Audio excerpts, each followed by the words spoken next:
எழுதி பரீட்சிக்க முடிவு பண்ண முக்கண்ணன் வெற்றி கண்ணினான் வெறும் தீயை ஏவினான். குபு குபுவென லிங்கம் கொழுந்து விட்டு எரிய காக்க துணிந்த சிலந்தி தீயில் உயிரை நீத்தது.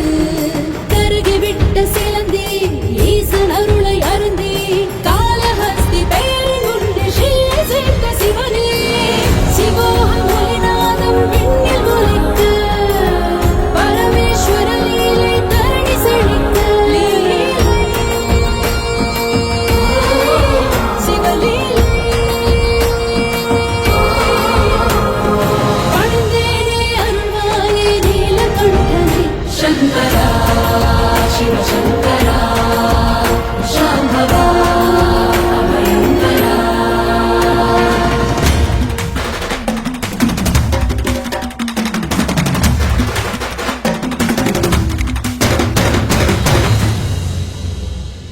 கர்வம் கொண்ட சர்ப்பம் ஒன்று சிரசிலுள்ள மணியை வைத்து பரமபக்தியாய் சிவ பூஜை செய்தது.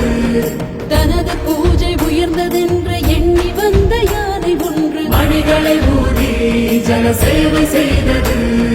பகைமை கொண்ட நாகம் துதிக்கை உள்ளே ஏற துடி துடித்த யானை லிங்கம் மீது முதியதே.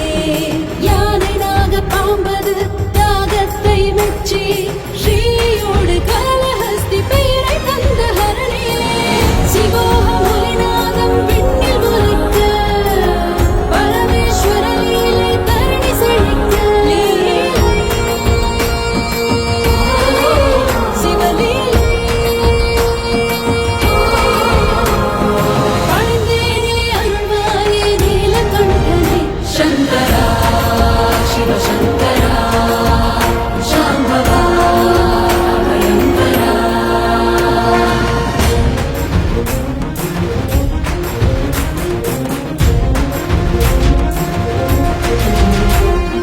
தாழ்வென்று உயர்வென்று எண்ணுவதில்லை சிவனே. சிலந்தியானே ஒரு எழுத்து